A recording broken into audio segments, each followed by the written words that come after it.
ओ, पुरुष क्या है? पुरुष, जैसे आप कहते हैं ना पुरुष, पुरुष सूत्र बना है। इसको भगवान कृष्ण ने कहा पुरुषः स परा पार्थ भक्त्या लभ्यस्तनन्या यः शान्तः स्थानि भूतानि येन सर्वमिदं जगत, येन सर्वमिदं तत्। जो संपूर्ण जगत में व्याप्त है, वह संपूर्ण भूतों की उत्पत्ति जिससे होती, संपूर्ण भूत स्थिति जिसमें होते हैं, असंपूर्ण जगत में जो व्याप्त है, वह परमात्मा भगवान को कहा गया है पुरुषः सः पर पार्थ। हे पार्थ, वह पुरुष भक्त्या लभ्यस्तुनन्या, अनन्य भक्ति के द्वारा वो प्राप्त होता है। अब बताइए, जो अनन्य भक्ति के द्वारा उसको प्राप्त कर लिया उसको पुरुषोत्तम कहा गया था। तो अब गोस्वामी जी ने रामचरितमानस में कहा कि योग विराग ज्ञान विज्ञाना ये सब पुरुष सुनो हरि जाना। जिसके पास वैराग्य है, योग है, ज्ञान है, विज्ञान है, ईश्वरीय अनुभूति, ये सब है पुरुष। पौरुष शब्द से पुरुष बना है। जैसे माताएं भी कहती है ना, बचवा पौरुख नहीं रह गया है। तो उसी प्रकार से हमारी जो एनर्जी सामर्थ्य है वो हम संसार में व्यय कर दिए, व्यय करते जा रहे हैं, एक दिन कुछ नहीं बचेगा। और इसी को माता गार्गी ने आया है उपनिषद में कि नपुंसक पुमान गेयो योने वेति हृदय स्थितम। हृदय स्थित ईश्वर को जिन्होंने नहीं जान लिया, पहचान लिया, उसको कहते हैं नपुंसक। बाहर में कहते हैं जो लड़के बच्चे नहीं हो रहे हैं उसको नपुंसक कहा जाता है, लेकिन नहीं, रात दिन पुरुषार्थ ही संसार में लोग कर रहे हैं, लेकिन उनको पुरुषार्थ नहीं कहा गया। सत्य पुरुषो अत्यंत्या संकीर्णो प्रत्या विशेषो भोग। सत्य पुरुषो अत्यंत्या संकीर्ण, जो सत्व है बुद्धि है और पुरुष है आत्मा, दोनों अत्यंत भिन्न है और दोनों एक जैसे लगते हैं। प्रत्या विशेषो भोग, विशेष भोग के कारण एक जैसे लगते हैं लेकिन भिन्न है।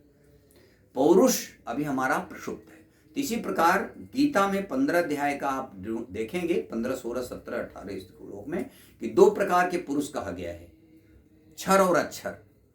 द्वौ विमो पुरुषो लोके क्षरस् अक्षर एव च क्षरः सर्वाणि भूतानि कूटस्थो अक्षरम् उच्यते। उत्तमः पुरुषत्वन्य परमात्मेति उदाहृतम यो लोकत्रयमाविश्य विभर्ति अव्यय ईश्वर।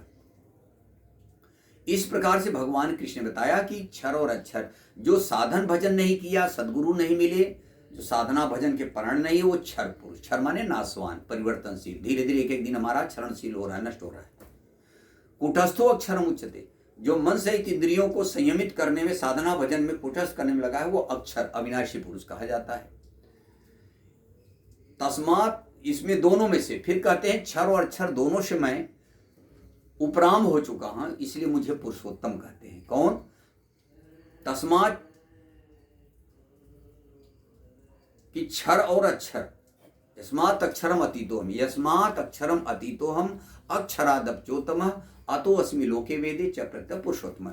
इसलिए क्षर जो नाशवान है, अक्षर अर्थात साधन भजन के अनुसार हम चल रहे हैं, तो इन दोनों से जब उपराम हो जाते हैं इसी को पुरुषोत्तम कहा गया है। इसलिए लोक और वेद में उनको पुरुषोत्तम कहा गया है। अतो अस्मि लोके वेदे च प्रत्यय पुरुषोत्तम, वो पुरुषोत्तम कहा था। जैसे भगवान राम को भी कहा गया मर्यादा पुरुषोत्तम राम। यहां भगवान कृष्ण कहते कि इन दोनों में से श्रेष्ठ मैं भी हूं, इसलिए मुझे भी लोग पुरुषोत्तम कहते हैं।